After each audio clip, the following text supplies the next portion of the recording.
এইখানে কি কোনো ব্যবসায়ী আছেন নাকি আপনাদের দুঃখ কষ্টের কথা বলতে চান? আপনি বলবেন, আসেন সামনে আসেন, বলেন আপনি, আমরা শুনছি। বিসমিল্লাহির রহমানির রহিম। আমাদের এখানে সমস্যা, যেমন এই ঘরগুলো সরকারিভাবে দেওয়া হয়েছে, সরকারের ভাড়া হলো 5,000 টাকা। হচ্ছে ঘরগুলো যারা পাইছে মালিক, তারা ভাড়া নেয় 1 লাখ থেকে 1.5 লাখ টাকা। 1 লাখ টাকা ভাড়া আছে, 90,000 টাকা ভাড়া আছে, 60,000 টাকা ভাড়া আছে ঘর বুঝে। এই ব্যবসা সরকার নেই 5,000, জি 13 টাকা স্কোয়ার ফিট, এসব সরকার আর কি ভাড়া নাই। 13 টাকা স্কোয়ার ফিট, জি ওই হিসাবে 400 স্কোয়ার ফিট ঘর আছে, ভাড়া যা আসে। কিন্তু মালিকরা ভাড়া নিচ্ছে 1 লাখ, কে কোনো ঘর প্রতি 1.5 লাখ। এই মালিক কারা? মালিক ওই যে বিগত সরকার আমলে পাইছে সরকার।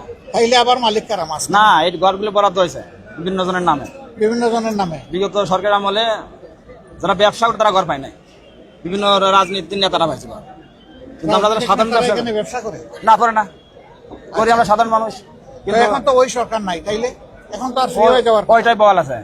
ওইটা বহাল আছে। জি, যেমন আমরা ঘর পাইছি, আমাদের বুঝিয়ে দিচ্ছে না। আজ 1 বছর আগে আমরা টাকা দিয়ে রাখছি, সেই ঘর আমাদের দেয় না। খালি আমরা ডিসি অফিসে আসছি, ঘুরাইতেছে, আজ না কালকে ঘুরাই দেয় না।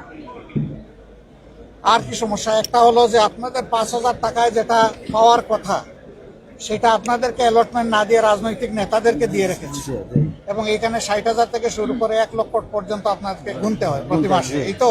জি। আর কোন সমস্যা? আর সমস্যা আছে যেমন নীরবে চাঁদাবাজি হয়, যেগুলো আমরা বলতে পারবো না। নীরবে কোন চাঁদাবাজি হয়? যেমন বিভিন্ন ঘরের থেকে টাকা নেয়, আছে ঘর দখল করে খায়, ঠিক আছে, এরকম কিছু আছে। ওইটা কি ওই 60,000 1 লাখের বাইরে? হ্যাঁ, ওগুলো বাইরে, মানে ওগুলো আমাদের দেওয়া লাগে না। কিছু ঘর এরকম আছে আর কি, ওই টাকাগুলো তারা নেয়। তার কাছে আরো কিছু আছে, যেমন মাদকের একটা সমস্যা আছে ব্যাপকভাবে। এই যে চাঁদা যেটা নেয়, এটা তো আপনারা বাড়ি থেকে জায়গা জমি বিক্রি করে তাদেরকে দেন নাকি? না না, আমরা এখানে ব্যবসা করে দিই আর কি, দিনাদাই খাওয়া দিচ্ছি। তার মানে হচ্ছে যে জিনিসটার দাম আজকে 10 টাকা হওয়ার কথা, আপনি চাঁদা দেওয়ার কারণে বাধ্য হয়ে এটা 12 বা 13 টাকায় আপনাকে বিক্রি করতে হয়। এটাই, অর্থাৎ এটার ভার গিয়ে পড়তেছে, বোঝা গিয়ে পড়তেছে জনগণের ঘাড়ে। জি, এটাই তো? জি। তা আপনি যে কথা বললেন, এখন আপনার ভীষণ লাগবে যে?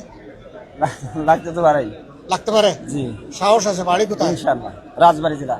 রাজবাড়ি। রাজকীয় মন। জি, ইনশাল্লাহ আল্লাহ আপনাকে সাহায্য করেন। আমিন। কথাটা সত্য বলেছেন তো? জি জি, বাড়াইয়া তো বলেন নাই।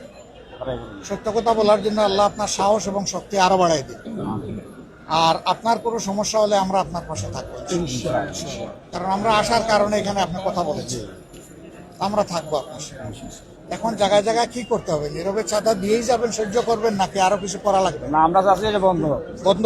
জি। তাইলে বন্ধ করতে হলে তো প্রতিরোধ করা লাগবে। জি, প্রতিরোধের জন্য জি আমরা প্রস্তুত আছি ইনশাআল্লাহ। সবাই প্রস্তুত হবেন? জি, প্রস্তুত হন, আমরা সবাই মিলে প্রতিরোধ করবো।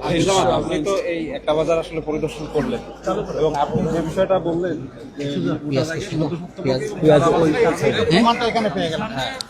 আসলে বিরোধী দলের নেতা হিসেবে আসলে সরকারের আপনার কোনো পরামর্শ? অবশ্যই আমরা সংসদের ভিতরে বলেছি, এখানেও বলেছি।